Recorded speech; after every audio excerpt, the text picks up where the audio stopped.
An aspiring producer comes to Los Angeles from New York to break into the movie business. Within months, an unidentified body is found in the desert outside LA. The mysterious death leads investigators to a ring of professional killers, a movie-making legend, and a missing shipment of Colombian cocaine.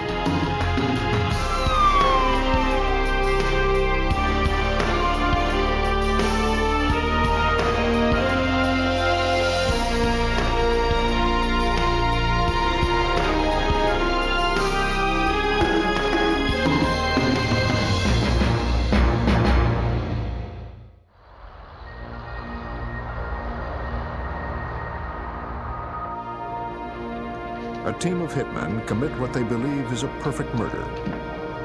When the highly publicized case comes to trial, prosecutor David Kahn will lead the fight to bring the killers to justice. We were dealing with very dangerous individuals, and I felt it was absolutely necessary to convict them and send them to prison for the rest of their lives.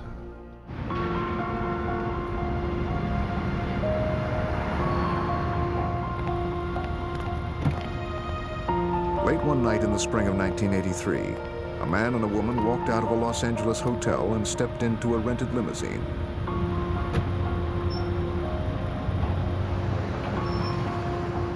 As they pulled away from the curb, a black sedan followed close behind.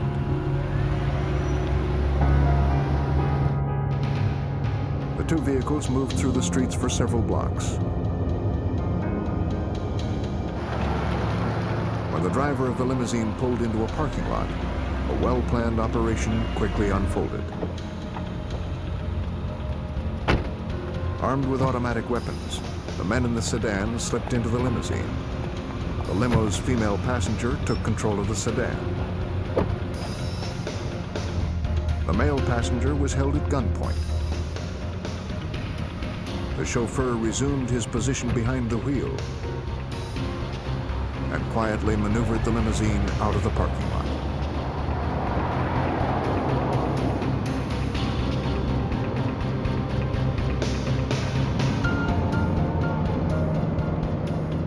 Kidnapped, the passenger was driven to a remote desert area about an hour's drive north of the city.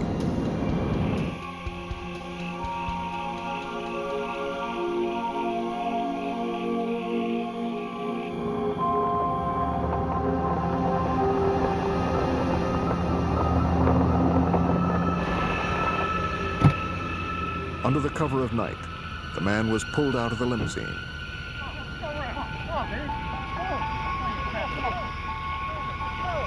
As he begged for mercy, he was dragged from the car into the darkness.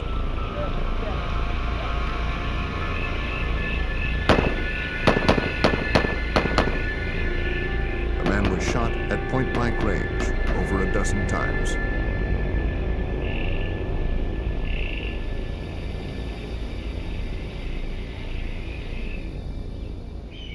On June 10th, 1 month later, a California forest ranger and a local beekeeper were scouting locations for commercial beehives in Caswell Canyon, about 60 miles north of Los Angeles.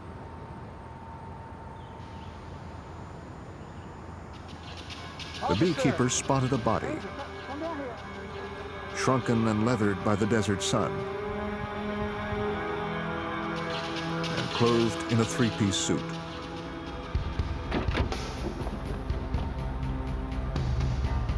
The ranger reported the find to the Los Angeles County Sheriff's Department.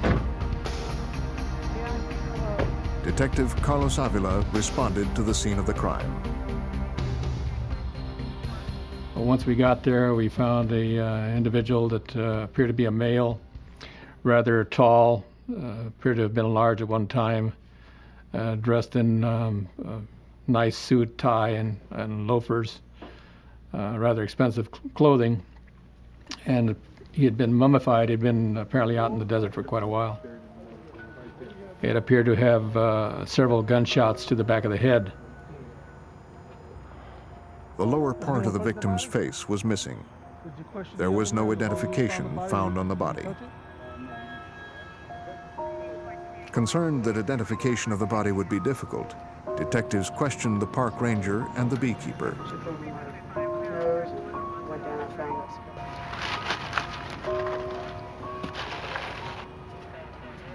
The park ranger told detectives the area was a popular target shooting location. Oh, absolutely. Detectives found that the dry sand was littered with spent gun shells from handguns, rifles, and semi-automatics. Then, about 8 feet from the body, investigators found the fragments of a jawbone. If this bone belonged to the body, it could provide a clue to the identity of the victim and perhaps help tell the story of his mysterious murder. The Los Angeles medical examiner told investigators that the victim had been dead for approximately 1 month. The victim's body had been struck by 13 .22 caliber bullets. He determined the jaw fragment belonged to the corpse and suggested it had been separated from the head by animal activity. The death was ruled a homicide. See right there. Investigators reviewed hundreds of missing persons reports. They soon found a possible match. A 33-year-old East Coast vaudeville revival promoter named Roy Radin had been reported missing by his assistant about a month earlier. Investigators obtained the missing man's dental records from his family in New York. When the medical examiner compared the records with the dental remains of the victim, he determined that they were a match.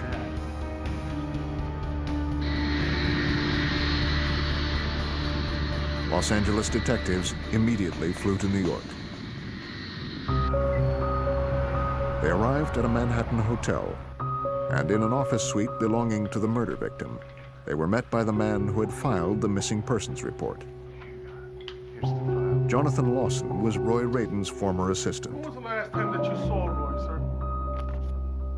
He explained that in New York, Radin had been a successful producer of vaudeville revival acts and had recently gone to Hollywood to launch a movie career. Lawson said he last saw his employer on the night of May 13th. He said Radin left their hotel with a woman named Laney Jacobs. They were supposed to go to dinner to discuss a movie deal. Lawson never saw his friend and boss again. He didn't want to be seen. Lawson told investigators that Laney Jacobs was not really a player in the movie business. He knew something was up. She has these crony friends of hers. She was a major cocaine dealer. Most of her customers were in the movie industry, and Lawson said she was one of the first people Radin met when he arrived in Los Angeles several months earlier. I think that's an interesting thing. This one piece will make 52 layers. Watch on mobile devices or the big screen, all for free. No subscription required.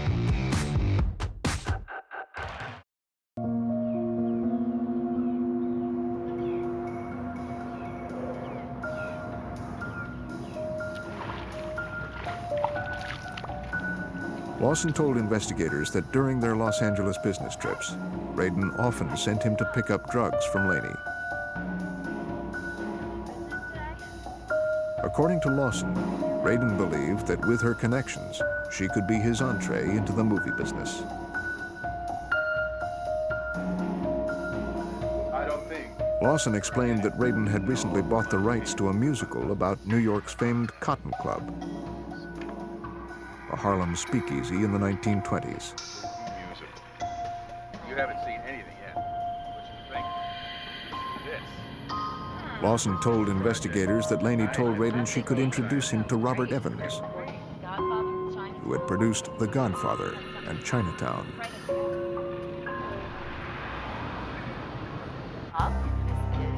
Lawson said Evans liked Radin's idea for the Cotton Club movie. According to Lawson, Evans told Radin that he had been working on a similar idea and they made a verbal agreement to form a partnership. Lawson told detectives that as the movie deal progressed, Laney and Radin's friendship began to turn sour. She and her friends wanted me to do. Lawson told the investigators that a financial disagreement was to be the subject of the meeting between Laney and Radin on the last night he saw his boss alive. And I'm not there. Lawson was convinced that Jacobs had something to do with Radin's death.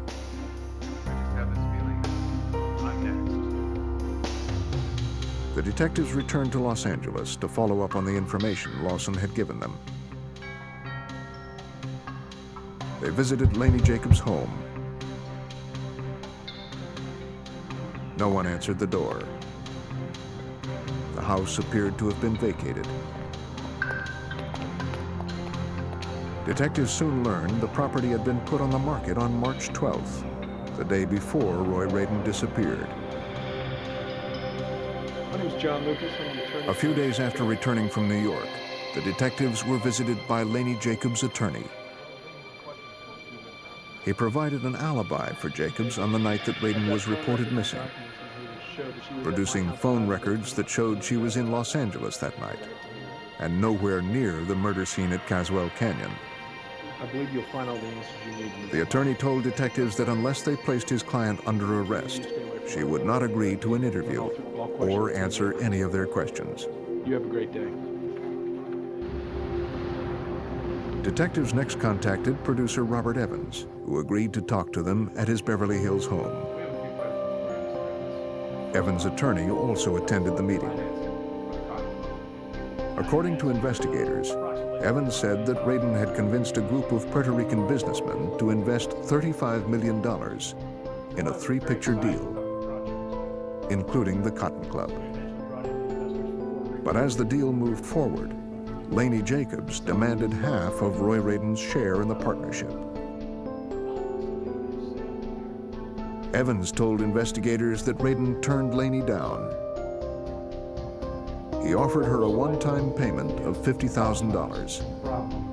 When they could not agree, the signing of the deal was postponed.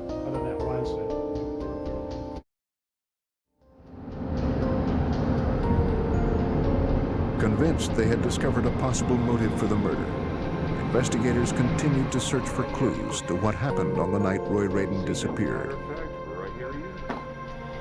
Mr. Keith, we're from the LAPD. Detectives next tracked down Laney Jacobs' chauffeur.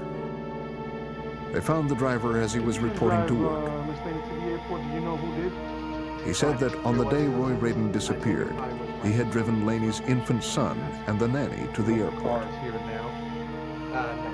The chauffeur said the child and nanny had plane tickets for Mexico. He told detectives he saw two suspicious men when he arrived at Jacobs' house. The driver said he noticed one of the men had handcuffs attached to his belt. He asked if Laney was in trouble, but the nanny assured him their boss was fine. The driver said that he did not drive Laney or Radin on the night that Radin disappeared. Detectives learned that a limousine rented from another company had been used by Laney Jacobs and Roy Radin that night. Okay, well, thank you for your time. We may get back to you later on. The owner of the limousine company told detectives that he had rented a limousine to one of Laney's bodyguards, a man named Bill Menser, on the night Radin disappeared. According to the owner, Menser refused a staff driver and had provided his own chauffeur. Detectives obtained a warrant and conducted a forensic search of the limousine rented by Menser. Technicians analyzed the car for blood, hair, and fiber trace evidence and checked for fingerprints.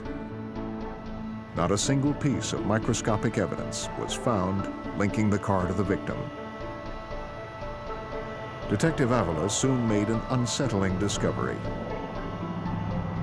We obtained a search warrant for that vehicle. They found nothing of evidence, but then we found out that the entire inside of the vehicle had been changed after the murder. They'd reupholstered the the interior, the headliner, the rugs, and everything else, and then they put the car for sale. Detectives learned that Laney's bodyguard and the man who had rented the limousine, Bill Menser, had recently been arrested for suspicion of intent to distribute narcotics. Before he was released, detectives interviewed Menser. Claiming to have no knowledge of Radin's murder, Menser agreed to allow the police to search his Los Angeles home. Menser himself was not present when police searched his apartment. Hey, Carlos. Detectives found a collection of photographs which would provide an important lead in the case. The photographs depicted Menser accompanied by several heavily armed men posing for a camera in a remote desert area. In looking closely at the photographs, Detective Avila observed that the background in the photo seemed to match the terrain of the area where Radin's body was recovered. Well, I later went back to the location where this photograph, what I thought maybe the photograph was taken, where we had found the body of Roy Radin. And you could see the skyline matched perfectly where this area was. Despite the suggestive nature of the images, investigators still could not make an arrest. Let's see what we have here, sir. To keep alive the hope of obtaining justice for the murder of Roy Radin, it would take the efforts of the Los Angeles Sheriff's Department's cold case unit and the persistence of a determined prosecutor.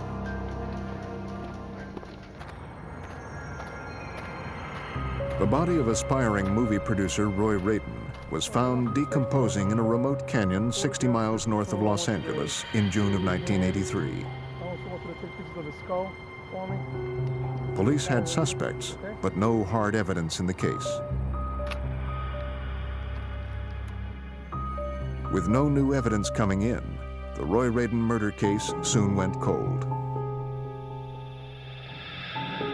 Robert Evans, who had been in discussions with Radin about a possible movie deal, found new investors and went on to produce The Cotton Club,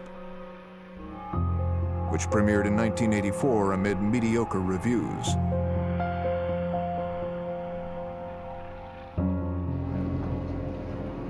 After 4 years, the Roy Radin murder case found its way to the desk of Assistant District Attorney David Kahn. Studying the case, he knew the odds were against the authorities. We did have a suspicion of the persons involved, but there was no hard evidence at all to begin with. And I was very doubtful, to be honest with you, that we might ever put the case together, because if a case is not solved shortly after the time of the crime, there's a good chance that it will never be solved. Radin's family in New York continued to call and write letters to Los Angeles police and prosecutors, urging them not to give up. Roy's sister Kate spoke to David Kahn. Roy was a very persistent type of man, so maybe I've got some of that from him. But I knew that I had to stand up for Roy, and I knew that I needed justice to just get on with my life. Prosecutor Kahn assured Kate that the case would not be forgotten. He would send it to the Cold Case Division of the Los Angeles County Sheriff's Department. Passing the files to the Cold Case Division would give the investigation new life. It was now in the hands of two of the most experienced detectives in the department. Detective Charlie Gunther, credited with breaking open the Charles Manson case, and Sergeant Bill Stoner, a 30-year veteran. Detective Stoner knew that now, years after the murder, time was on his side. The thing that we had going for us is that the case at that point was 4 years old, and people's lives began to change. And people who would not talk to you back in 1983 suddenly are now living in another state, or they're raising children and they've got a job now, and suddenly they were willing to talk to us, and that's really what started putting the case together. The strategy was to interview people on the periphery of the case. Detective Stoner didn't want any possible suspects knowing the Radin murder investigation had been reactivated. Usually there's nobody better than an ex-spouse, whether it be a male or female. And so we made arrangements to interview Bill Mentzer's ex-wife. They were still married at the time the homicide occurred. Debbie Jacobs, no relation to Laney Jacobs, was the ex-wife of Bill Mentzer. I'd like to show you some pictures and see if Mentzer you had can worked for Laney recognize Jacobs as a bodyguard. that went out there. Detectives showed Debbie the photographs found in Mentzer's apartment. Debbie pointed out her ex-husband, Bill Mentzer. 4 years earlier, her husband had refused to give detectives the names of the other two men in the photographs. Now, Debbie Jacobs revealed their identities. Well, one turned out to be Alex Marty. That's the first time his name even came into the investigation. And the other person was Bill Ryder.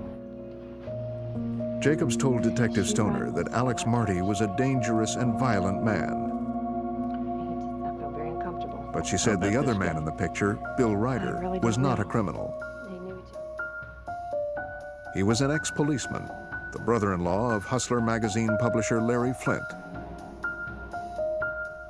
She said Ryder used to run Flint's security and had hired her ex-husband and Marty as bodyguards for Flint.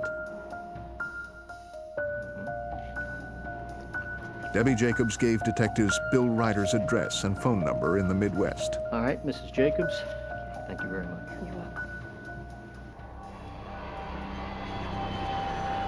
Ryder flew to an airport outside of Los Angeles and met with detectives.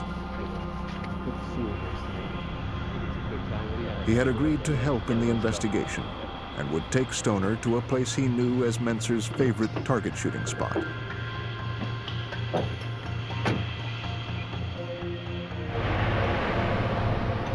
Ryder took the investigators to Caswell Canyon.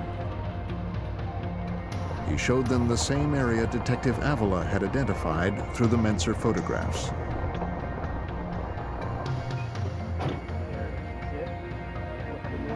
The same area where Radin's body had been found 4 years earlier. But now, 4 years later, Ryder gave detectives some new information. All right. He told investigators that Mentzer, Marty, and a third man, Robert Lowe, had boasted about the Radin murder.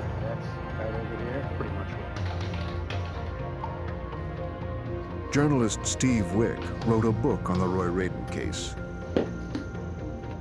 Ryder knew Mentzer and Marty and knew about the murder and heard from them what had happened. Bill Ryder had briefly worked for Larry Flint too, where Mentzer and Marty had worked, and he knew what kind of people they were. These were really violent people. Detectives finally had a witness. They told Ryder it was imperative that they obtain a tape recording of Mentzer and the killers talking about the murder. They asked Ryder to help by visiting the suspects and wearing a wire. He refused. He told detectives that these men were killers. He feared for his family's safety. Bill Ryder was very reluctant to get involved in this investigation because he was very much concerned about his own safety. He knew that some of the men involved in this murder were the type of men who would have no hesitation to kill him as well. Letting go of Ryder for the moment, the investigators moved on to their next witness. Back in Los Angeles, detectives caught up with Laney Jacobs' former secretary, Anna Montenegro. Montenegro had briefly dated Roy Radin.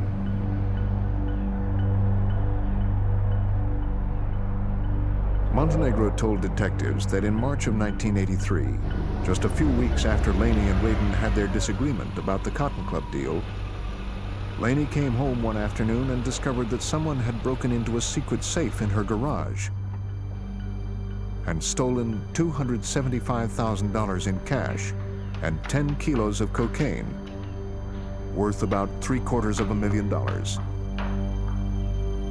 She was convinced her drug courier had stolen the money and drugs. Montenegro was visiting Roy Raden's Los Angeles apartment when his assistant took a call from Laney. Laney was hysterical. She accused Roy of participating in the theft of her drugs and money. She knew that Raden and her drug courier were friends. She demanded to know where the courier was hiding. Raden claimed that he knew nothing about the theft, and he didn't know where the courier was.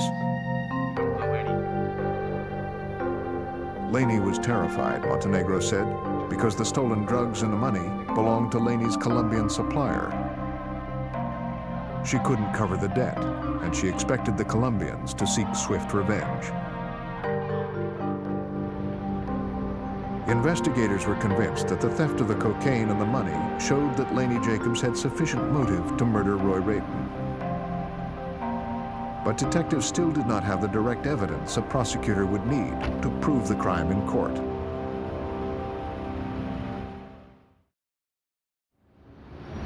Now, investigators could only hope that Bill Ryder would agree to help them get that evidence. David? Detective Stoner had kept in close contact with Ryder. After months of negotiations, the ex-cop finally agreed to help.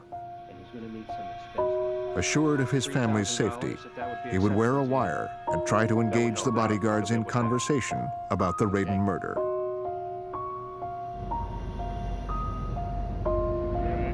In June of 1988, more than 5 years after the murder, Ryder and the detectives went to Maryland, where Robert Lowe, one of the suspects, was working as a bartender. They launched a wiretap operation with the help of Maryland State Police. Bill Ryder walked into the bar, and as agents listened and a recorder taped the conversation, he started to talk with Lowe. Looks like you're working hard. Yeah. Ryder was able to get Lowe to talk about the part he played in Raden's murder. It's been a long time. It has been a long time. You've been with Bill on a homicide? Never have. That stupid jerk gets drunk. Would I have told you? Would I have told you if I had? I know about yours, though. Go ahead. He was talking about Raden. He said you were afraid, real afraid on that one. It isn't true, and I don't believe what He did say it. He did say that. I was. You drove the car. Investigators now had Robert Lowe admitting on tape that he was present during the shooting of Roy Raden. Yeah, I was there. Yeah, I know you drove. Their next target would be Bill Menser. The investigators returned to Los Angeles. They placed surveillance devices in Bill Ryder's hotel room, set up their headquarters in the room next door, and Ryder called Menser, told him he was in town on a job, and asked him to come over for a drink. Menser accepted the invitation. Investigators monitored the meeting from an adjacent hotel room. Menser was nervous, and he kept turning on the television so their conversation wouldn't be overheard. No. You know what? Alex is full of crap. I'm the one that planned that whole thing. Yes. Yeah, he said he lost a lot of He looks respect good. for you that night because you had to get drunk to finish the job. And On the tape, Ryder teased Menser about losing his nerve. Work beautifully. They do. Cold case investigators now had tape recordings of 2 hitmen incriminating themselves in the murder of Roy Raden. Because, you know, I like to drink a little. The next step would be to go after the 3rd hitman and the woman suspected of ordering the murder, Laney Jacobs.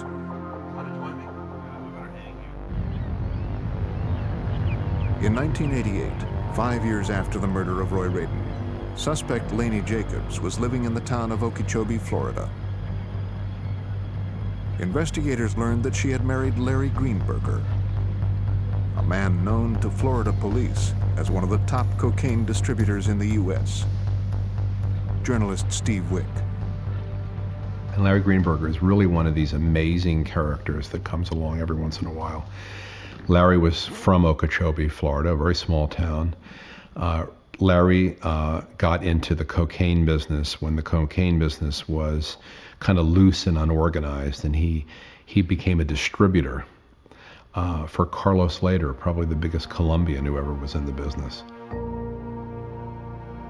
Laney was now masquerading as a wealthy housewife, dividing her time between homes in Florida and Colorado with her new husband and 6-year-old son. In mid-August, Bill Ryder told investigators that he'd received a phone call from Bill Menser. I heard it from one of my sources. He said Laney's husband had committed suicide by shooting himself in the head. At first, Detective Stoner thought the information was a trap. And we thought maybe they're trying to find out who we're getting our information from, and they're just feeding this information to Ryder. And then if somebody calls and inquires back in Okeechobee about Larry Greenberger being killed, they say, no, he wasn't killed. Then they'll know who's given us our information. The Los Angeles detectives confirmed that Greenberger had died. They also learned that Florida investigators found evidence the suicide was a murder. And Laney and a male friend were the prime suspects. Gunpowder residue on the body indicated the bullets were fired from 6 to 8 feet away. Larry Greenberger could not possibly have shot himself.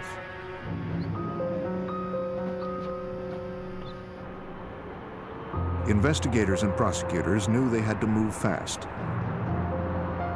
Police in Florida set up a meeting with Laney at an Orlando motel. They assured her they just wanted to ask her a few questions about her husband's death. But when she and her male friend walked into the meeting, she was handed an arrest warrant for the murder of Roy Raden. I have a warrant for your arrest. Laney was stunned. Nearly 5 years had passed since the murder of Roy Raden. Prosecutor David Kahn finally had the prime suspect in police custody. I think that Laney Greenberger was very much surprised when the arrests were made in this case, once again because so much time had elapsed, and I think that they felt that they had covered their trail pretty well. They were, all in all, a very professional and well-financed group of people. Laney was brought back to Los Angeles, where she was arraigned and charged with murder. She was held without bail. Menser and Marty, two of Laney's former bodyguards, were also arrested, charged with murder, and held without bail.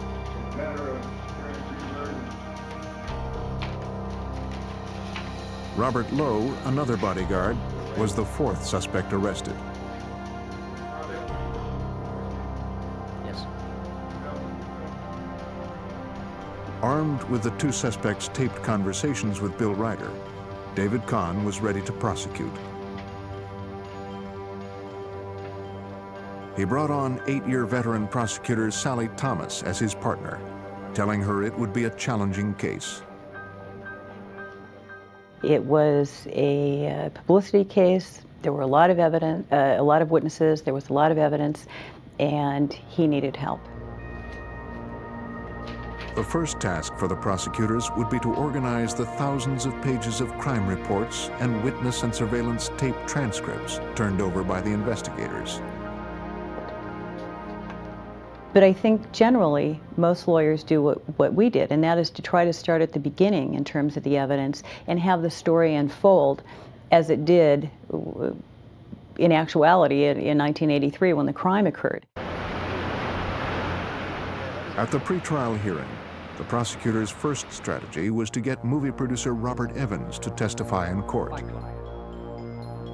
Evans had been working with Laney and Raden to fund his comeback project, the Cotton Club. The prosecutors wanted Evans to testify about the financial disagreement between Laney and Raden, to prove that she had motive to kill him. Mr. Evans, did you know a man by the name of Roy Raden? Sir, on advice of my counsel, I refuse to answer the question. Evans' lawyer, Robert Shapiro, refused to allow his client to testify unless he was given immunity. Very well. Based on Evidence Code 940. In a defeat for the prosecution, the judge agreed that under the U.S. Constitution's protections against self-incrimination, Evans did not have to testify. Bob Shapiro wanted immunity for Bob Evans up front, and that's not how we do it in the district attorney's office. First, we take a statement from the person and find out what they have to say, and then sometimes give immunity based upon that offer.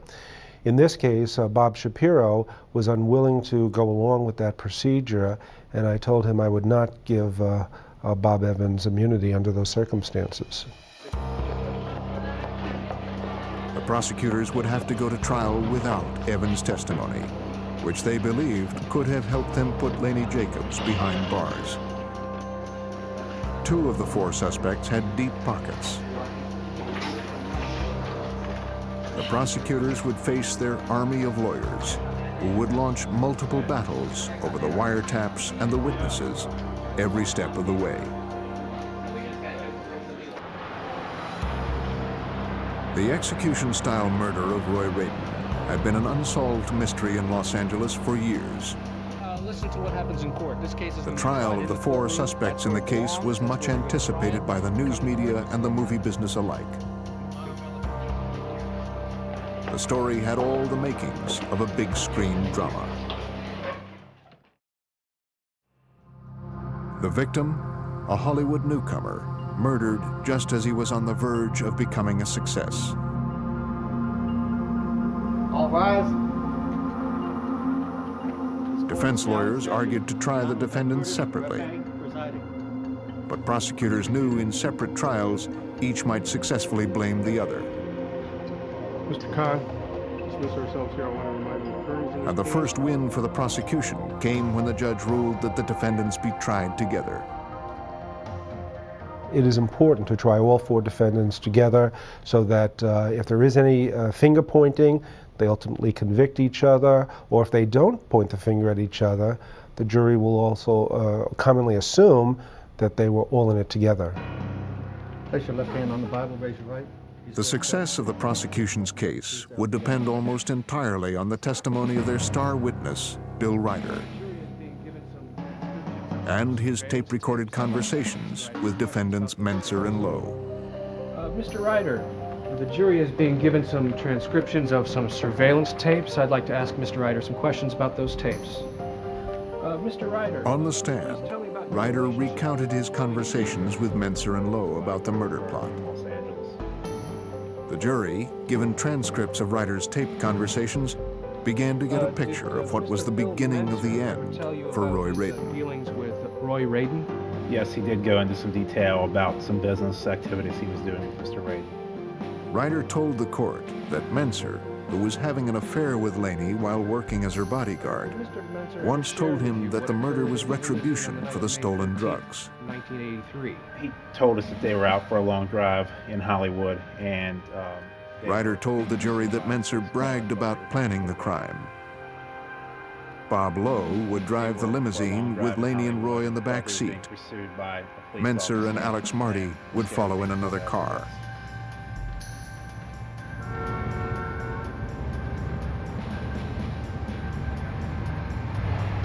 According to Ryder, both cars stopped a few miles away from the hotel.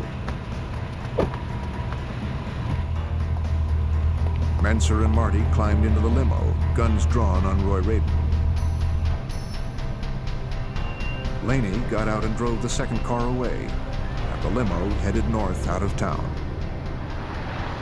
And they were being pursued by a police car, thought they were going to be pulled over. Ryder recounted how Mentzer told him that at one point, the men saw flashing police lights and thought the game was up. One put a gun in Radin's face and the other a gun in his groin to keep him silent. But the police sirens passed them on to another call. Prosecutor Sally Thomas. Mentzer talks about that trip on the surveillance tape, and it's pretty chilling when you hear him talk about what he did to Roy Radin, how they dealt with him, and what Marty did to him. on his way out to Caswell Canyon, and that must have been a pretty horrifying ride for Roy Radin. Once they were out of the city and into the darkness of Caswell Canyon, Ryder testified that Mentzer said Marty went crazy, shooting Radin 13 times because it was Friday the 13th.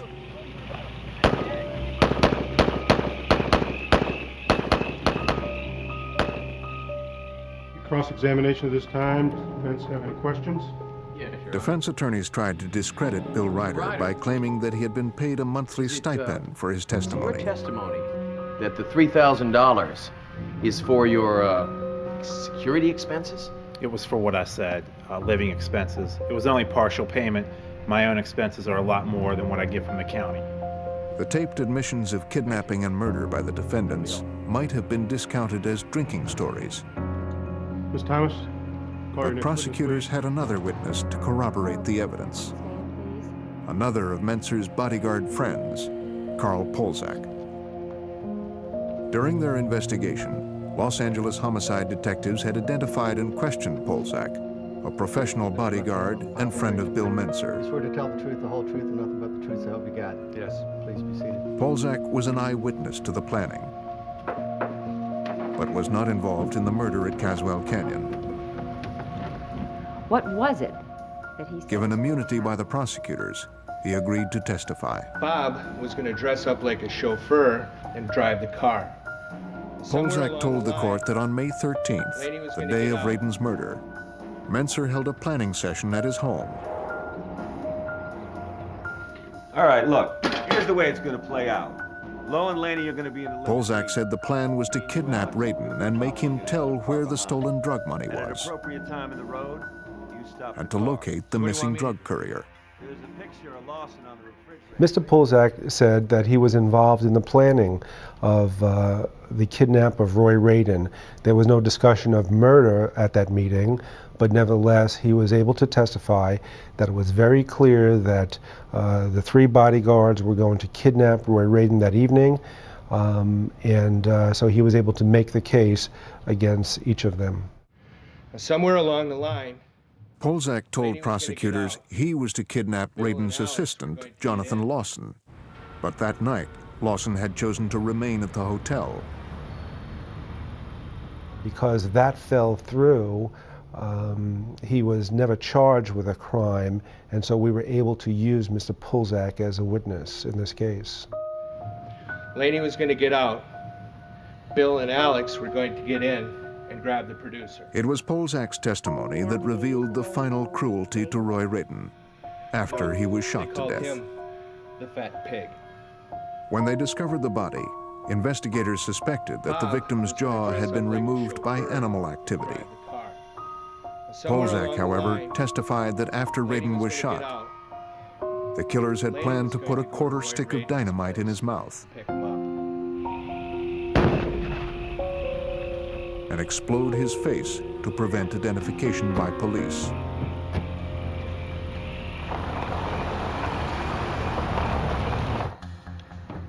May counsel approach the bench, Your Honor? The courtroom atmosphere was becoming tense because of the high-level drug connections of the suspects. Undercover cops were placed in the gallery to protect prosecution witnesses, and defense lawyers requested additional security for themselves. We had sheriff's deputies in the courtroom. We had plainclothes people, sitting in the audience. Probably the most frightened I've been in any case, and I'm not going to elaborate, but I will mention that at least on one occasion my home was surveilled for much of a day. And so those kinds of things that were pretty nerve-wracking and frightening in that respect. But the leading lady, Laney Jacobs Greenberger, remained cool and optimistic. Laney Greenberger, Your Honor. She was either a ruthless drug dealer or a powerless party girl caught in the violence of her drug lord masters. Soon, she would have her own say on the witness stand. In late April 1991, the prosecution rested its case against the 4 defendants accused of killing Roy Radin. Of the 4 defendants, only Lainey Jacobs Greenberger chose to take the stand in her own defense. When you say you were here to She told the court that she never wanted Radin killed, but that things were completely out of her control. The money had to go back to count the money. In fact, he's the one you should be talking to. It was his coke that was stolen from the garage, not mine. She said the man pulling the strings was her Florida drug connection, a man named Milan Belachasis. Because of that, I was under a lot of... She said that she and Belachasis were partners in their drug operation. But when the cocaine and money were stolen from her home in Sherman Oaks, Belachasis demanded retribution. He threatened her life, she said, and he had ordered Bill Menser to kill Radin. Lainey testified that she had hoped to make enough money from the Cotton Club deal to repay her drug boss. I was under a lot of pressure. She made mistakes in her life. Radin, she said, had promised her a share in the movie profits, but later reneged. She said that on the night of May 13th, the night Radin disappeared, she was in a limousine with him discussing the movie deal.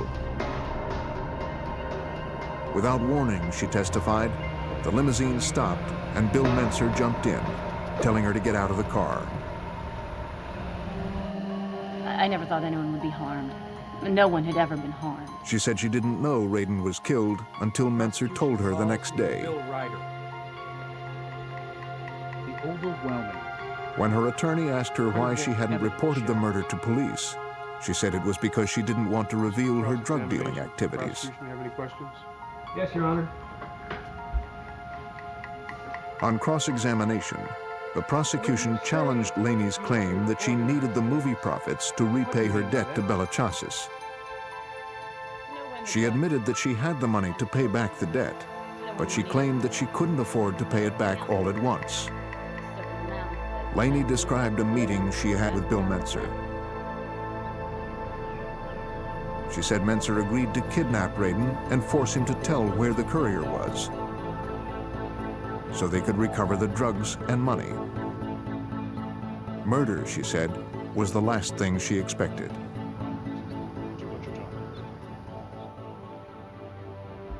Those are the instructions. Ladies and gentlemen of the jury. The trial lasted for 8 months. After hearing closing arguments from each defendant's lawyer, it was time for the jury to make its decision. Until that time, court's in recess. The prosecutors were asking for first-degree murder for all 4, a verdict that could lead to the death penalty. Journalist Steve Wick covered the trial. And Lainey Jacobs, I'm convinced to this day, was certain she would be acquitted. Everything had gone her way for years.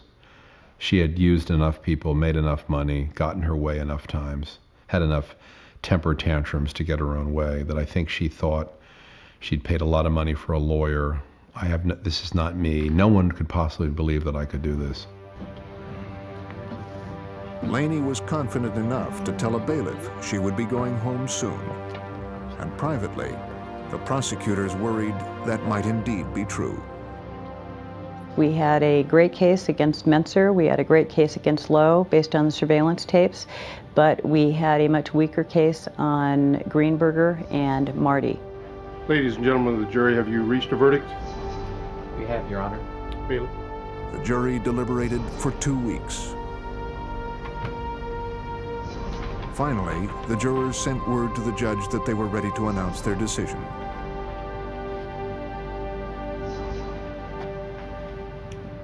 We, the jury, find William Maloney Menser guilty of first-degree murder. In the end, the jury found Bill Menser and Alex Marty guilty of first-degree murder, and found Lainey Jacobs Greenberger and Bob Lowe guilty of the lesser charge of second-degree murder. All 4 were also found guilty of kidnapping resulting in death, a charge which carries a mandatory life sentence. Lainey Jacobs Greenberger and her 3 hired hitmen are now serving life without parole in California prisons.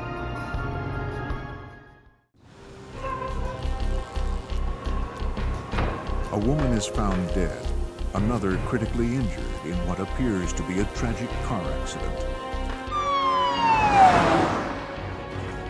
When details at the scene lead investigators to believe the accident was meticulously planned, a prosecutor inherits a complicated case that will pit him against a cold-blooded killer in a battle for justice.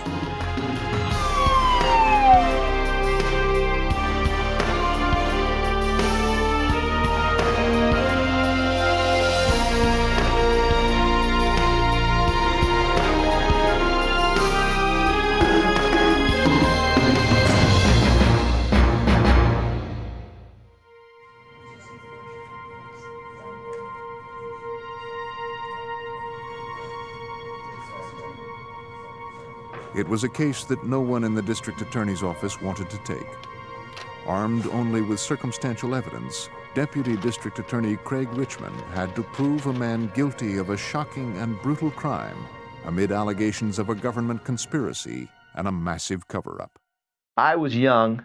This was the biggest case in the courthouse at the time, and probably one of the biggest that this courthouse has ever seen.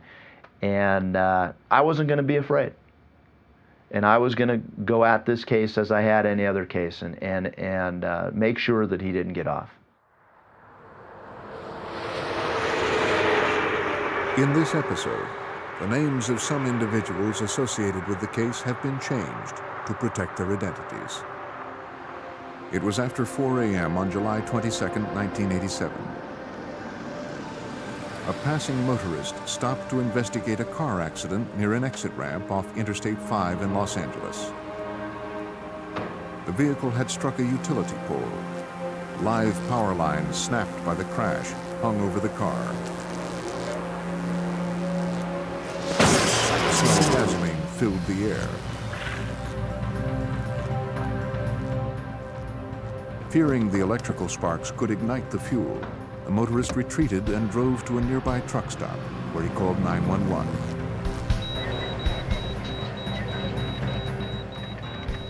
The LA County Emergency Dispatch Center received the call. The dispatcher immediately alerted the fire department, paramedics, and the Foothill Division of the Los Angeles Police Department. Within minutes, paramedics arrived on the scene.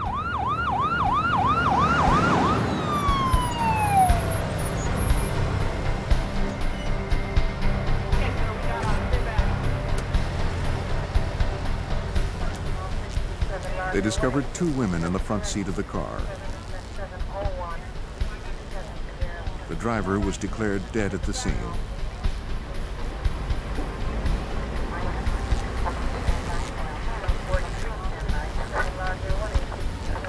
The passenger, unconscious but still alive, was immediately rushed to the hospital.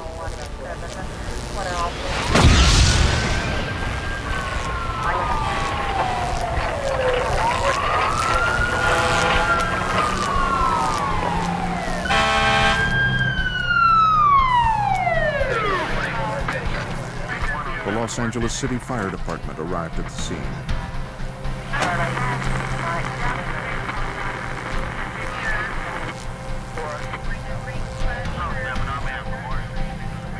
When firemen inspected the vehicle, the body of the dead driver was still lodged behind the steering wheel. Pools of gasoline were on the floor and the seats. Once the fire department eliminated the fire hazard, the power lines were shut down. The medical examiner removed the body from the car. Noting gasoline in the passenger compartment and that the victim's injuries were more severe than the accident seemed to warrant, the fire captain called Los Angeles arson investigator Michael Camello. It's kind of unusual for us to respond to an automobile accident. So initially, upon arrival, I was a little curious as to why we were called. Once I was there and able to talk to the first arriving captain and he explained what he found, then I realized that, in fact, it was a good call, and I was happy that he did, in fact, request us to the scene. On the floor of the vehicle, fire inspectors found a bottle of whiskey, 2/3 full.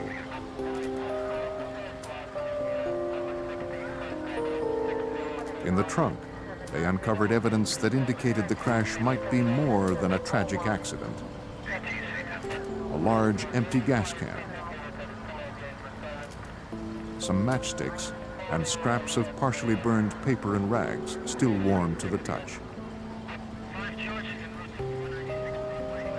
There was evidence that a fire had been ignited in the trunk. Underneath the car, investigators found the most intriguing clue of all. A piece of rope hanging from an axle just under the gas tank. One end of the rope was partially burned. When the rope was removed, investigators observed a sharp, flat metal spike attached by a single screw to the undercarriage of the car. The spike was sharpened at one end and positioned several inches from the rear of the gas tank, which was partially full. Investigators believe that when the car hit the pole, the spike was intended to trigger an explosion, burning both victims and destroying all evidence of the crime. The day after the accident, uniformed officers returned to the scene and canvassed the area, but could find no witnesses to the actual crash.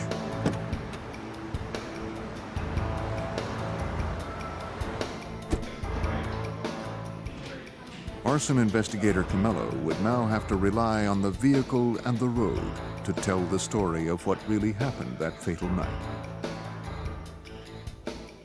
The vehicle was traveling northbound on San Fernando Road, hit the curb once, about 269 feet from where it actually came to rest, traveled down the street, jumped the curb, and actually hit the pole. At the end of the road was a concrete wall. If the car had not veered off to the side and had collided head-on with the wall, a deadly chain reaction would have been set in motion. The impact would have caused the metal spike to puncture the gas tank. The burning rope would have ignited the fuel, and the car would have burst into flames. To law enforcement officers, it was clear. This was not a traffic accident. It was a homicide case. Inspector Camello met with Detective Stephen Fisk of the Foothill Homicide Department and briefed him on the details of the case. An investigator was dispatched to the hospital. The survivor of the car wreck was in critical condition. The medical report indicated her injuries were not consistent with a car crash.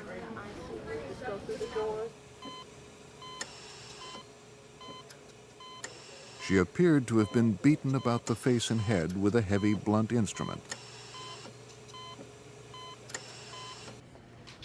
The attending physician reported that while lapsing in and out of consciousness, the victim had identified herself to a nurse as Kathleen.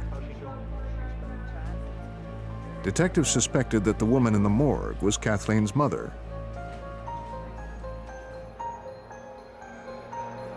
"41-year-old Claire Pirnock had been identified by her California driver's license found in her purse. According to the autopsy report, Claire Pirnock's body sustained severe gasoline burns. The cause of death was multiple blows to the skull with a blunt instrument, most likely a tire iron. The autopsy also indicated a level of alcohol in the victim's blood that was 3 times the legal limit.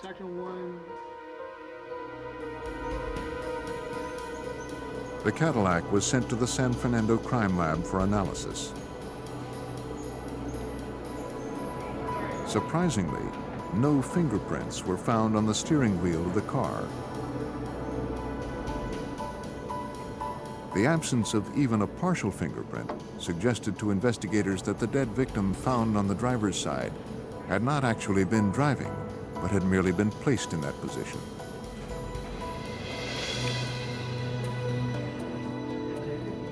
A check of the Cadillac's vehicle identification number revealed it was registered to a man named Robert Pirnock.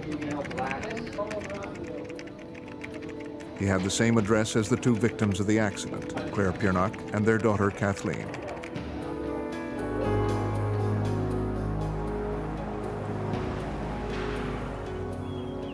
Uniformed officers were dispatched to the Piernock residence in an upper-middle-class Los Angeles neighborhood not far from the crash site. But no one answered the door. Police spoke to neighbors. One neighbor said Claire lived in the house with her 18-year-old daughter, Kathleen. Claire had been separated from her husband, Robert Piernock, for several years. Police learned that Robert came around from time to time, and it was not uncommon to hear shouting from within the Piernock household. They would soon learn more. Detective Fisk. I got a phone call from a close friend of Claire's who had cut off their relationship about 8 years earlier because of the volatile nature of Robert Piernock. She was scared to death of him and heard Claire being threatened by him. This neighbor also heard a conversation where Robert Piernock had said to the youngest daughter, "Wouldn't it be nice if Mommy was killed in a traffic accident?" The caller also said Claire hated her husband's Cadillac and would never have driven it. Step in and talk to me for a few minutes about your name. Another neighbor, a young woman named Shirley, told officers she and Kathleen were best friends. Take a few minutes of your time and talk to me about your neighbors across the street. Shirley told the officers that she'd been with Kathleen the day before the crash. She last saw Kathleen when she dropped her off at the Piernock home around 5:30 p.m. They both noticed the Datsun that Kathleen's father drove, sitting in the driveway. Shirley offered to go inside the house with her friend as she knew Kathleen's father was often abusive. I'll be here. Bye. But Kathleen said no, it would be all right. The two girls had planned to go out later that evening. Shirley called repeatedly to confirm their plans, but there was no answer. Shirley even stopped by the Piernock house later that evening, hoping to find Kathleen. But no one came to the door. After knocking for several minutes, Shirley and her friends departed. The lights in the house had been on, Shirley recalled. And Mr. Piernock's cars, the small Datsun he drove and the vintage Cadillac Eldorado, had been parked in the driveway at the time. Please call us. Let us know. On a tip from one of Claire Piernock's neighbors, investigators contacted Robert Piernock in nearby Tarzana, where he was living with his girlfriend. Hello. Can I speak with Robert Piernock, please? Right. Piernock said he knew nothing of the accident. Why? He promised to stop by the precinct later that morning. But Robert Piernock never reported to the police station. When detectives learned that Kathleen had regained consciousness and was able to speak, they returned to the hospital.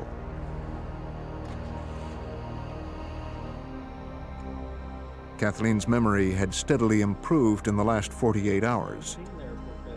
The images that she recalled of her last night at home frightened her, and the story she told the detective was bone-chilling.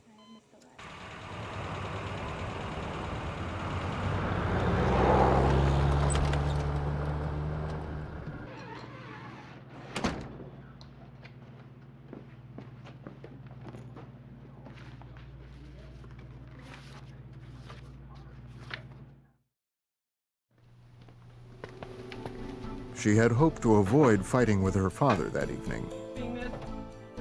As she microwaved her dinner, Robert Piernock began complaining about the utility bills that he was still light in paying. the house, the air conditioning, full blast. Why are you yelling at me? Kathleen responded with a sarcastic remark. You think I'm gonna pay this? Enraged, Piernock leapt at his daughter, grabbing her by the neck. Come back here! What are you doing? You got angry about you try to hit him at all, or? Kathleen struggled, she explained, but she could not break free, and he pinned her to the floor. It didn't last very long. Have you found him? As suddenly as the attack began, it stopped. He removed his hands from his daughter's throat. He asked her if she was okay. She replied that she would live, and he said he had something that would make her feel better. Kathleen had no idea, she told authorities, what her father meant by that comment.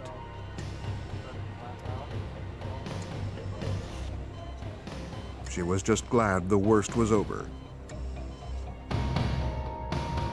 Unfortunately for Kathleen, her night of terror was only just beginning. I'm down. Shh. In July 1987, Kathleen and her mother, Claire Piernock, were bludgeoned, soaked in gasoline, and left to die in a car that was rigged to explode.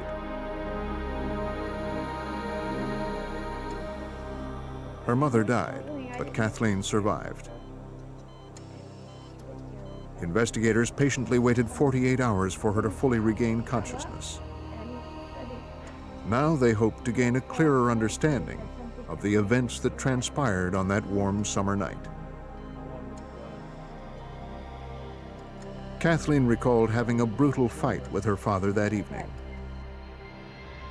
After he regained his composure, he had stepped outside, claiming he had something that would make her feel better. What is that? What is that? Okay. Moments later, All right, now he returned and slipped a pair of handcuffs on her wrists. Down, relax. No problem. He forced her onto the couch What are you doing? and pulled a canvas hood over her head. Oh, come on. Piernock pushed a plastic tube down her throat. Using a spray bottle, he sprayed alcohol into the tube, forcing her to drink.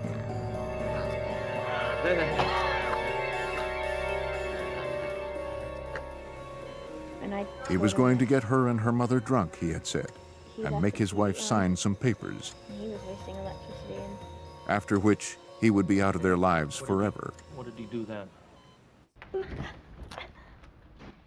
He tossed Kathleen on the bed in her mother's room, turned on the radio, and then rummaged through the dresser drawers. Even though he and Claire had been separated for several years, he still had various possessions of his own tucked in corners of the house, including a gun. He placed the barrel of the gun near her ear and pulled the trigger. The chamber was empty. "If you don't cooperate," he told her, "I'll blow your brains out." Her father bound her ankles with rope and pulled her legs up, knotting the rope around the handcuffs. Then he left the room. He returned occasionally, she explained, to force-feed her more alcohol. She was also forced to swallow pills. Robert Piernock left his daughter on her mother's bed, hog-tied and unable to see, for hours. At one point, she thought she heard some loud thuds coming from another part of the house. Had her mother come home from work yet? Were her parents fighting? She couldn't be sure.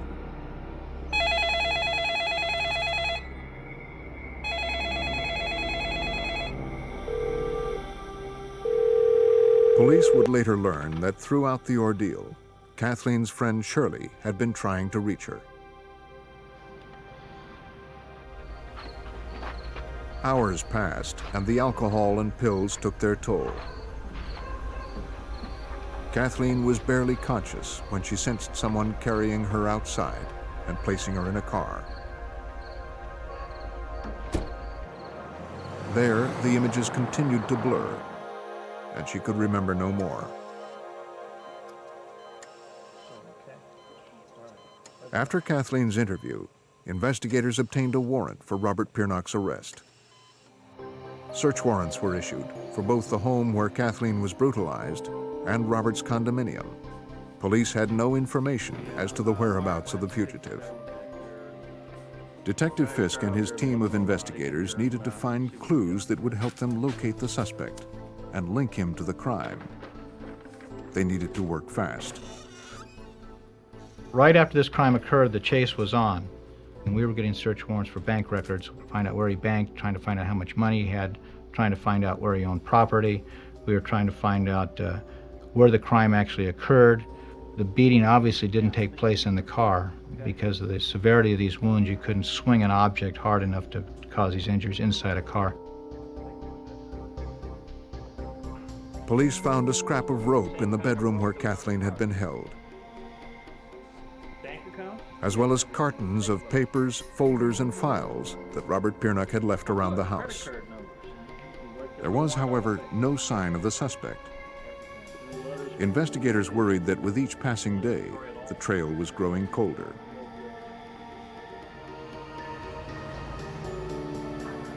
A surveillance team was assigned to trail Piernock's girlfriend, Sonia Siegel.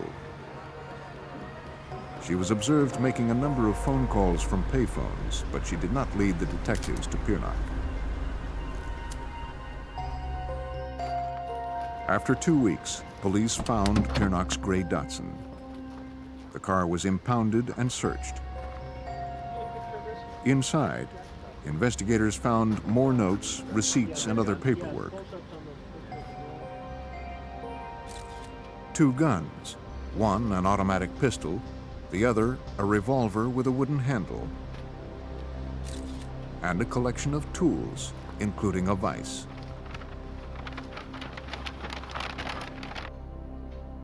Vices often leave tiny indentation marks on any tools placed in their grip.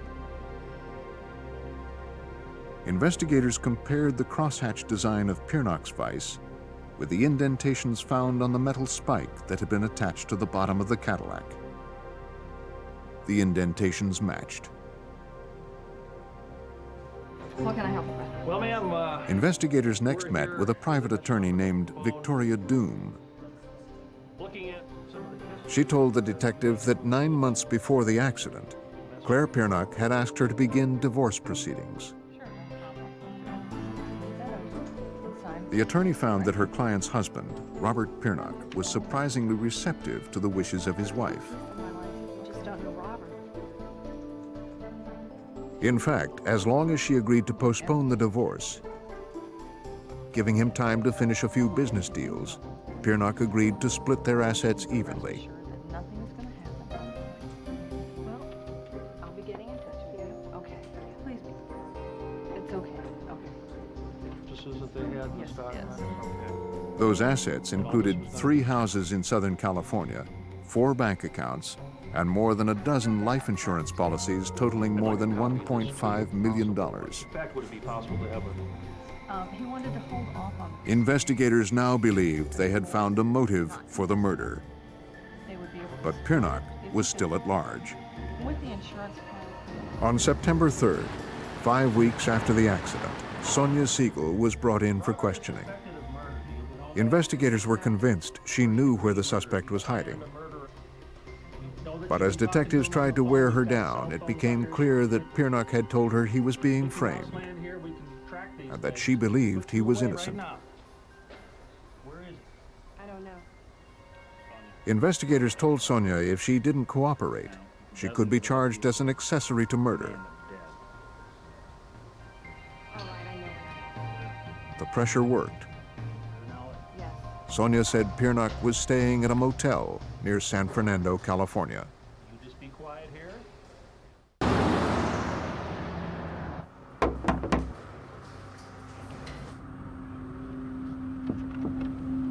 Can I help you? Back to the door.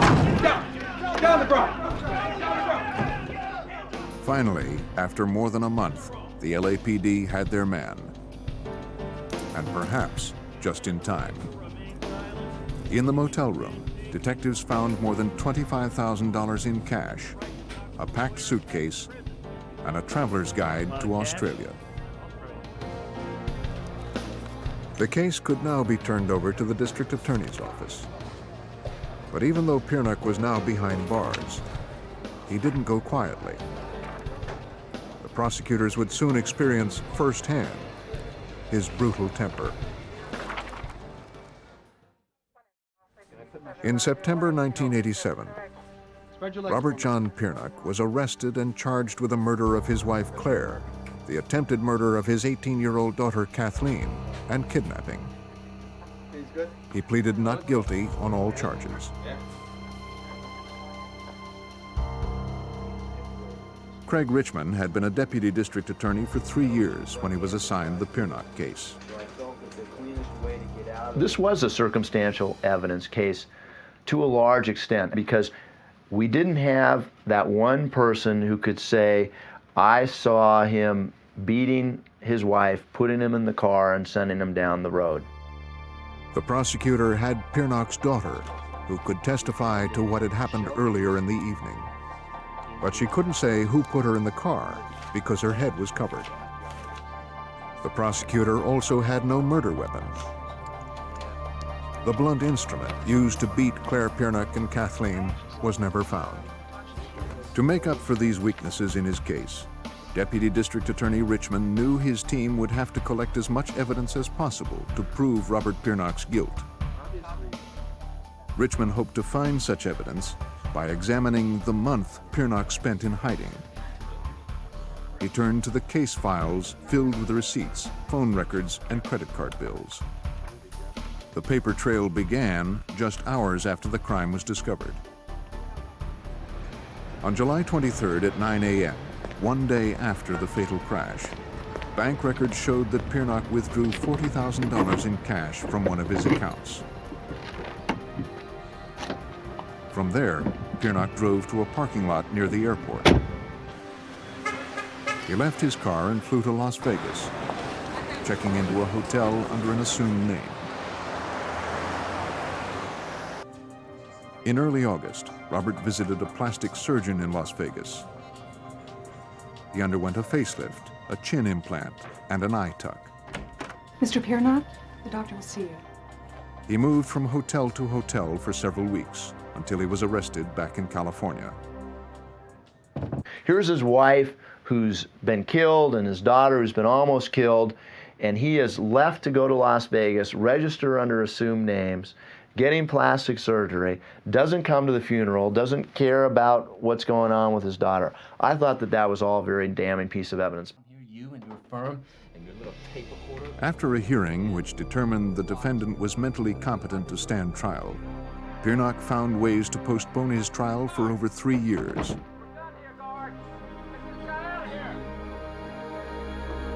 Good luck to you. He went through 5 defense attorneys, firing each in turn.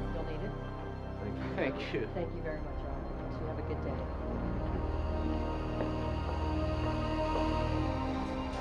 For several months, he defended himself, confident that he'd prove his innocence at trial and expose what he claimed was a government plot to frame him and destroy his family. Although Piernock's claims were far-fetched, they were rooted in fact.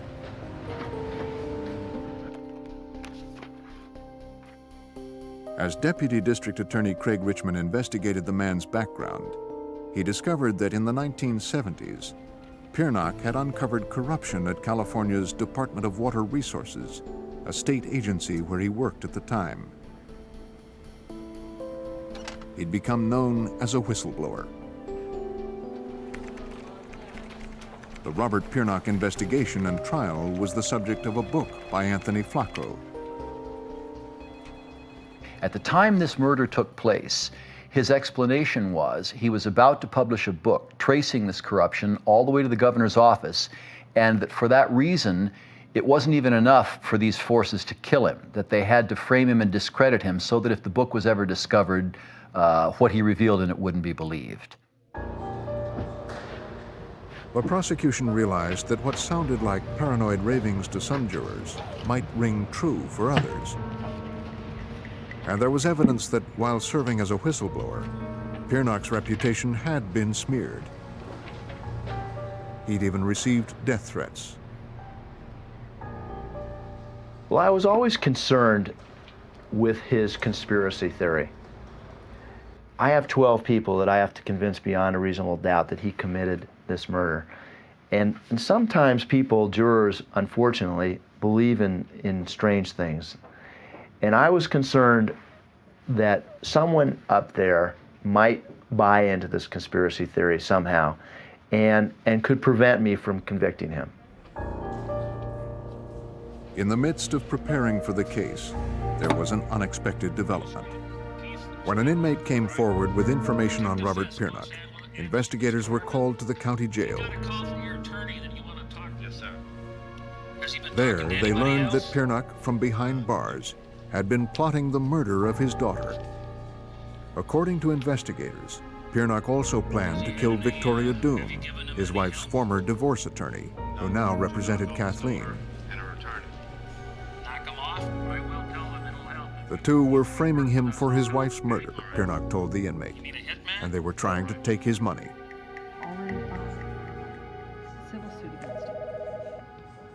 Victoria Doom had encouraged Kathleen to file a civil lawsuit against her father for the wrongful death of her mother and for her own injuries. The inmate agreed to wear a wire.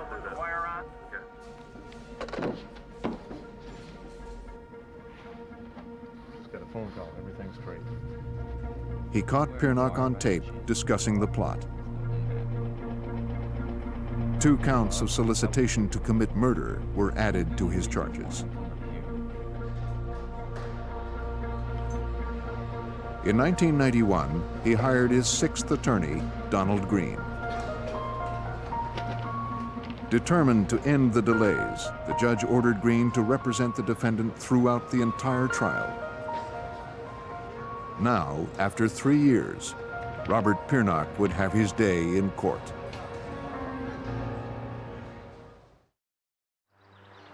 The trial of Robert John Piernock began in the summer of 1991. All rise for the Honorable Judge Howard Schwab. It had been exactly 4 years since his wife and daughter were discovered brutally beaten inside his car, which had been soaked with gasoline and rigged to explode. Prosecution is present. Prosecution, you can call your witness. Prosecution calls Dr. James Wagner. The prosecution's first witness was Deputy Medical Examiner Dr. James Wagner, who testified to the nature and severity of the wounds inflicted on both Claire Piernock and Kathleen.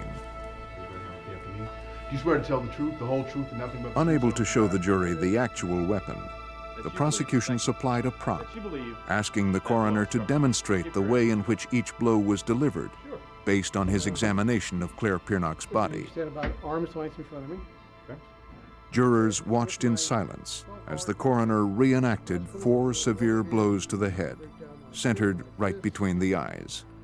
With the final one being a totally Unlike a simple fracture, the repeated blunt force trauma caused the entire skull to shatter into small fragments, like a broken eggshell. To the ground? In that general vicinity of degrees, yes, sir. Okay, thank you. Deputy District Attorney Craig Richmond.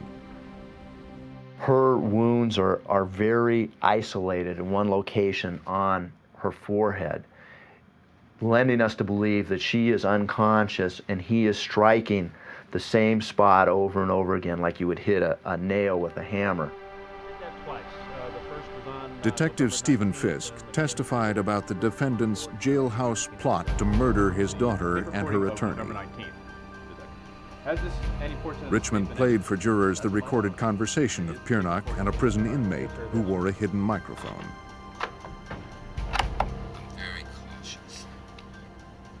On the tape, Piernock said his trial would begin in 1 week, and his daughter had to be killed by the weekend. The inmate told Piernock he would have the job done for $15,000. Piernock accepted the price.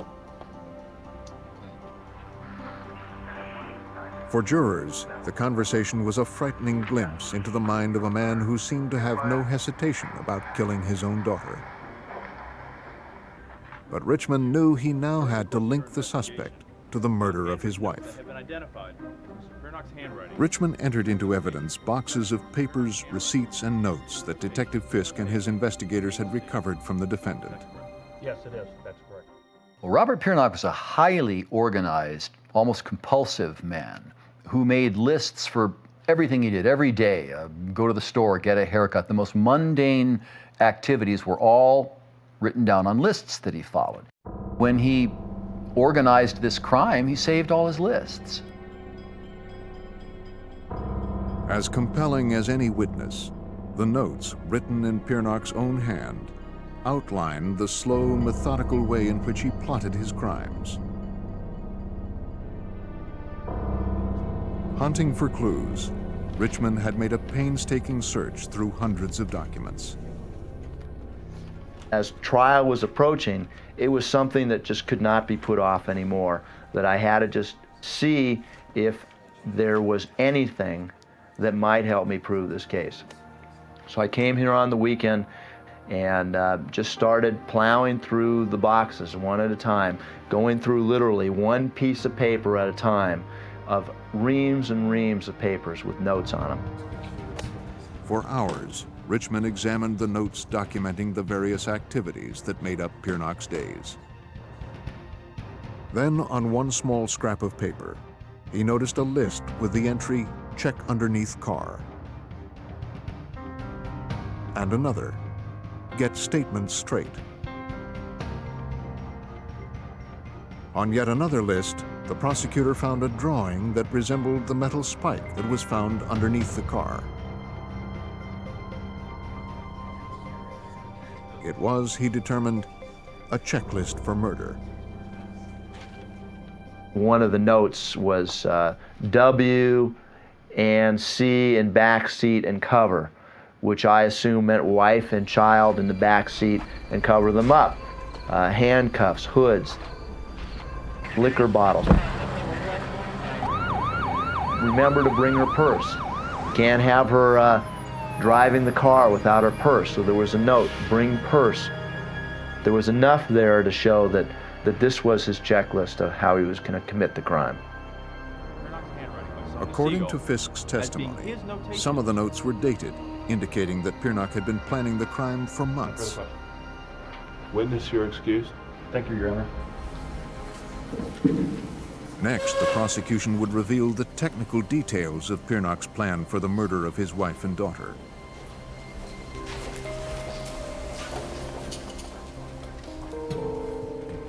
Michael Camello, the arson expert, was called to the stand. Right hand. Do you swear to tell the truth, the whole truth, and nothing but the truth, so help you God? I do. You may be seated. What would have happened had that spike penetrated that gas tank with the gasoline, the gas tank, and that rope on fire? The gasoline from the gas tank would have poured out onto the burning rope, and it would have ignited. The idea was to make it look like a drunk driving accident, he said, and it might easily have worked. And in the passenger. The burning rope under the car, the pools of gas inside the vehicle, and the metal spike would have worked together to create an explosion so intense as to destroy all the evidence. Depending on the amount. These items of evidence, in fact, were so soaked with gasoline that even years later, they were still a fire hazard. Consuming the lower or underside of the car. Both the prosecutor and defense attorney agreed not to bring them into the courtroom due to the danger they posed. And in the passenger. From his seat behind the defense table, Piernock watched as the most compelling witness for the prosecution took the stand. His daughter, Kathleen. Do you swear to tell the truth, the whole truth, and nothing but the truth, so help you God? I do. You may be seated.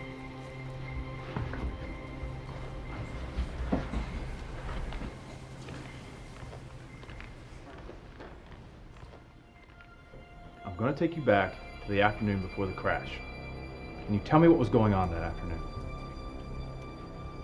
When I got home. For 3 days, Kathleen testified about the horrific events that took place on July 21st, 1987. Much about it.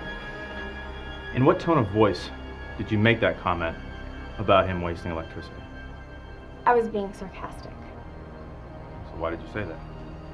Because She told about the argument she had with her father when she came home that day, and how he suddenly became violent. and he started to strangle me around the neck. And he was yelling and screaming, and he dragged me into the living room. Kathleen still remembered the taste of the plastic tube in her mouth and choking on the alcohol he forced down her throat. And I had no control over what was happening, and he jammed a plastic tube down my throat and force-fed me alcohol. After several At hours, this point, she began to he fade talked in and out of himself into me, consciousness. trying to calm me down.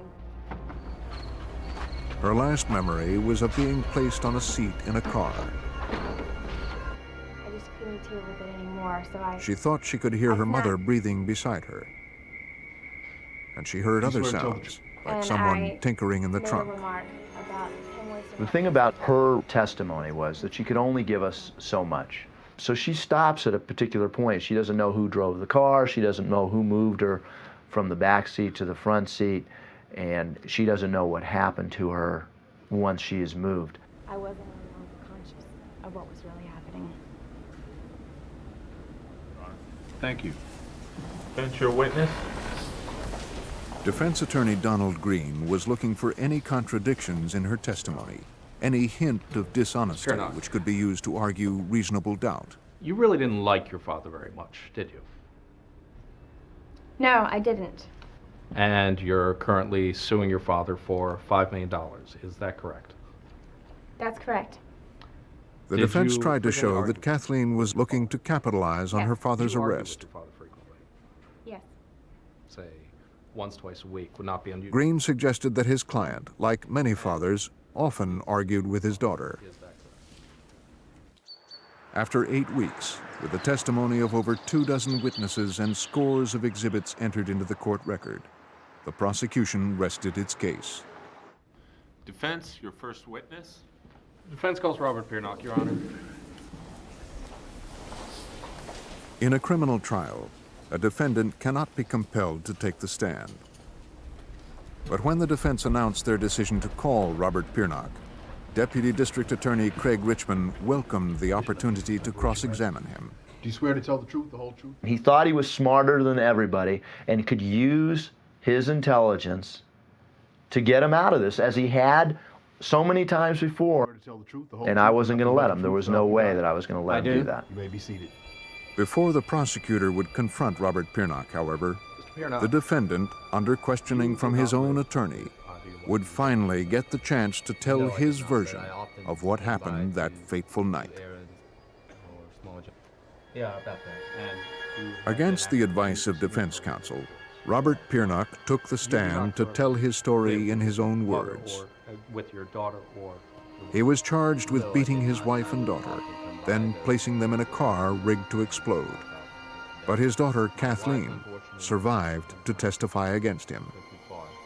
Contradicting Kathleen's testimony, he said he never had an argument with her on the evening in question. In fact, it was mother and daughter who quarreled that night. I go back in the house, next thing you know, to get a drink of water, and there's nobody there.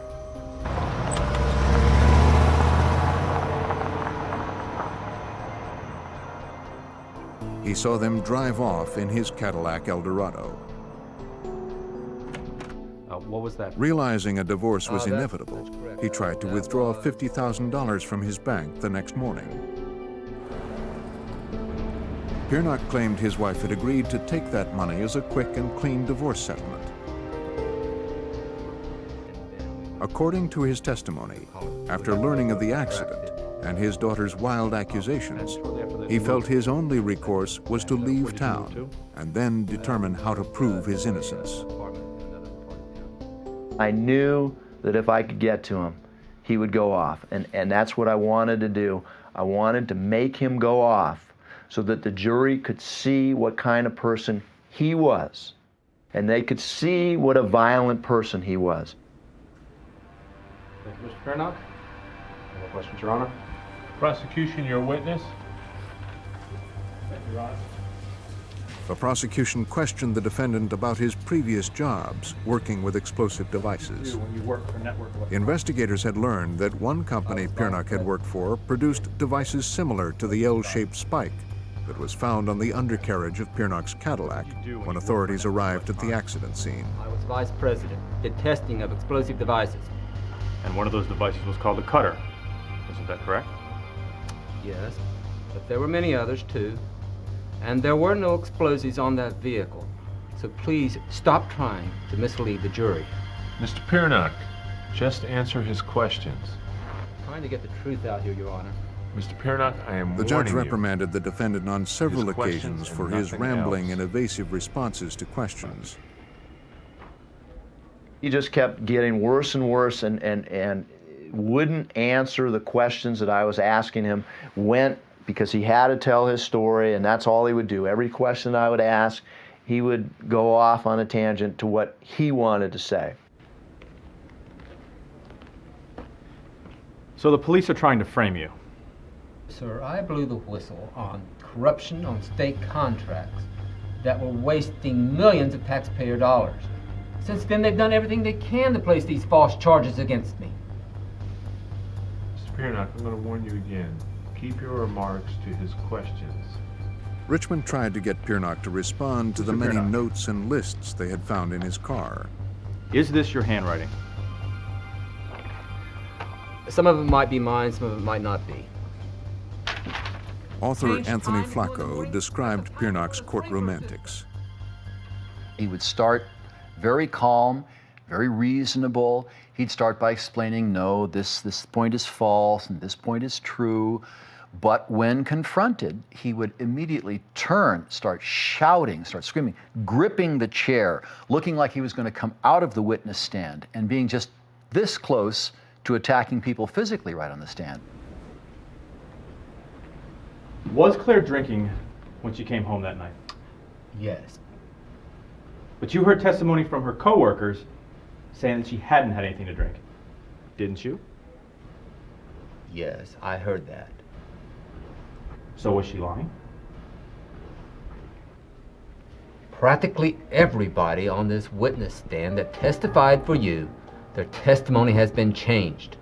I have a tape recording of a witness whose testimony is entirely different from what it was here. Mr. Piernock, one more outburst from you, and you will be removed from this court. Do you understand me? Sir, I have a few more issues I need to address before this court. Ladies and gentlemen of the jury, you may now leave the courtroom until further notice. The jury needs to hear that Mr. Green does not work for me in the least. Take this defendant. This whole thing is rigged. It's about millions and millions of dollars. Fed up with the meandering, unresponsive, and often belligerent testimony of the defendant, the judge excused the jury and had Piernock forcibly removed from the courtroom. This man does not work for me! It's corruption! With little other recourse, the defense rested its case. The jury reached a verdict in less than 6 hours. Guilty on all counts.